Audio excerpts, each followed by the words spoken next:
निर्लज्ज लोकांना तुम्ही निवडून आल्यानंतर आमदार खासदार निवडून येता, नगरसेवक निवडून येता, तुम्ही संविधानाची शपथ घेता, राष्ट्रध्वजाची शपथ घेता आणि भडव्याने तुम्ही ह्या पक्षात त्या पक्षात तुम्ही किती पैसा खाल? जनतेने तुम्हाला विश्वासाने निवडून त्याची व्हॅल्यू नाही आणि जनतेला मला मूर्ख जनता आहे. अरे 1000-1500 रुपये तुम्ही विकले जाता. अरे कुत्र्याला पण 30,000 रुपये विकला जातो. विकला तो कुत्रा 30,000. तुमची व्हॅल्यू 1-1.5 आणि ज्याला तुम्ही देता निवडून, कोण कोण पैसा न घेता निष्ठेने निवडून देतात आणि तो सुद्धा नगरसेवक खासदार आमदार दुसऱ्या पक्षात जातो. आताची गोष्ट परवाची 6 खासदार शिवसेनेचे फुटतात. माझ्यासाठी शिवसेना, मनसे, बीजेपी, राष्ट्रवादी काँग्रेस, इव्हन माझा स्वतःचा भारतीय स्वराज्य सेना पक्ष असो, जो कोण माझ्या पक्षाला फुटला ना तरी त्याला तुडवा. सर, लोकशाहीची शपथ घेता आणि देशाला उद्ध्वस्त करून टाकता. अशा स्वार्थी राजकारणी लोकांना घरी बसवा ना.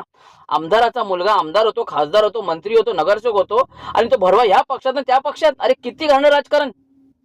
संविधानाची शपथ अशा राजकीय माणसांना तुडवा. अरे ह्यांना घरी बसायची वेळ आली आहे. भारतीय स्वराज्य सेना सांगते घराघरात घुसा आणि भडव्यांना मारा. प्रामाणिक माणूस राजकारणात आला पाहिजे. राजकारण म्हणजे काय यांच्यासाठी?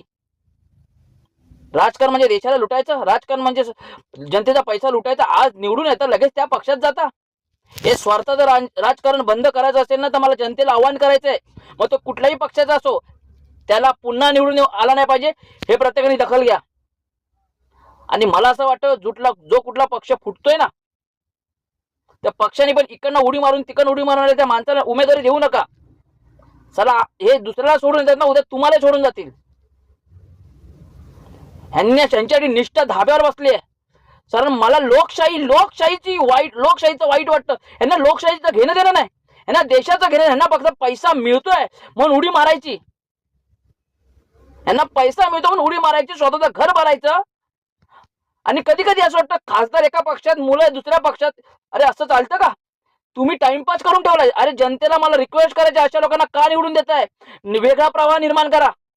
भारतीय स्वराज्य सेना सुद्धा तेच सांगते, माझा कोणी उमेदवार कोणी जो फुटला ना त्याला जरी तुडवायचं आम्हाला, मग तो कोणी असो. लोकशाही जर टिकवायची असेल ना त्या मातीतनं नेता हा उद्ध्वस्त करा. या मातीमध्ये क्रांतिकारी जन्माला पाहिजे आणि क्रांतिकारीच मातीचं परिवर्तन करेल.